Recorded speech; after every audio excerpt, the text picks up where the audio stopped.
Assalamualaikum warahmatullahi wabarakatuh. Halo semuanya, perkenalkan nama saya Rahmania, Prodi Ilmu Teknologi Pangan dari Universitas Tanjung Pura. Nah, di sini saya akan membahas materi tentang peranan mikroorganisme.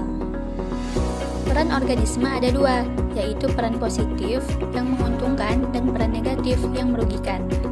Peran positif yaitu pertama, menguntungkan manusia, hewan, serta tumbuhan. Kedua, dapat digunakan dalam pengolahan pangan. Ketiga, dapat digunakan untuk pengendalian penyakit. Keempat, dapat membantu kesuburan tanah, dan lain-lain. Sedangkan peran negatifnya yaitu dapat mencemari bahan pangan serta penyebab timbulnya penyakit. Selanjutnya, kita akan membahas peran mikroorganisme dalam mikrobiologi pangan dan mikrobiologi industri. Dalam mikrobiologi pangan, terdapat bakteri yang menyebabkan rusaknya bahan makanan dan bakteri yang menguntungkan dalam bahan pangan. Nah, berikut beberapa contoh bakteri perusak bahan makanan atau yang merugikan. Yang pertama ada Pseudomonas cacovenenans, yaitu sebagai penghasil asam bongkrek pada tempe bongkrek.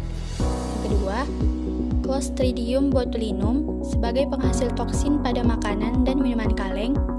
Ketiga, Erwinia, Bacillus, dan Enterobacter aerogenes menyebabkan pelendiran pada susu. Keempat, Alcaligens, Viscolactis, dan Enterobacter aerogenes sama seperti sebelumnya menyebabkan pelendiran pada susu. Beberapa contoh bakteri menguntungkan dalam bahan pangan yaitu pertama ada Leuconostoc mesenteroides dan kawan-kawannya yang berperan dalam pembuatan sauerkraut atau kubis fermentasi. Kedua, Streptococcus thermophilus dan Lactobacillus bulgaricus yang berperan dalam pembuatan yogurt. Ketiga, Pediococcus cerevisiae dan Micrococcus sp yang berperan dalam pembuatan sosis. Dan yang keempat, Acetobacter silinum yang berperan dalam pembuatan nata de coco. Nah, ini merupakan contoh proses pembuatan nata de coco. Dalam mikrobiologi pangan, juga terdapat beberapa jamur yang mengkontaminasi makanan. Yang pertama ada Aspergillus flavus dan Aspergillus parasitivus yang mampu memproduksi mycotoxin. Kedua, Penicillium martensi yang memproduksi aflatoxin. Ketiga, ada Aspergillus astreaceus dan Aspergillus melleus yang berperan untuk memproduksi asam penisilat.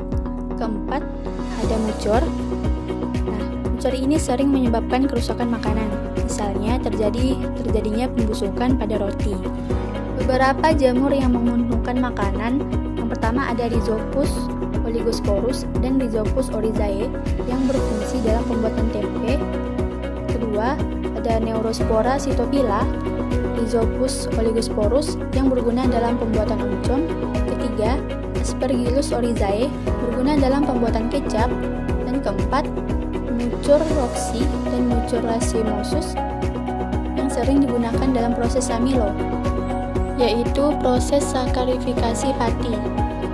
Selanjutnya, mikrobiologi industri. Dalam mikrobiologi industri, terdapat prasyarat mikroba. Dari segi perindustrian, mikroba merupakan pabrik zat kimia yang mampu melakukan perubahan yang dikehendaki. Beberapa prasyarat yang perlu dipenuhi bagi suatu proses dalam mikrobiologi yaitu organisme, medium, dan hasil. Lalu juga terdapat sektor mikrobiologi industri, di mana bidang kegiatan mikrobiologi industri tergantung kepada hasil yang didapatkan.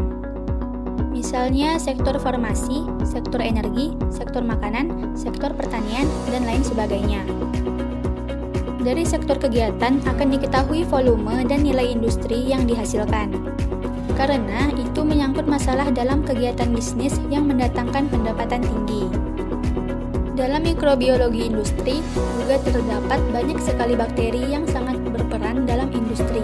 Misalnya, Clostridium butyricum sebagai penghasil asam butirat. Kedua, Propionibacterium sebagai penghasil asam propionat. Dan Acetobacter sp penghasil asam asetat. Lalu Lactobacillus sp yang berperan untuk membuat yogurt, mentega, dan keju. Pada saat ini sudah dikembangkan suatu alat yang disebut dengan turbidostat dan chemostat.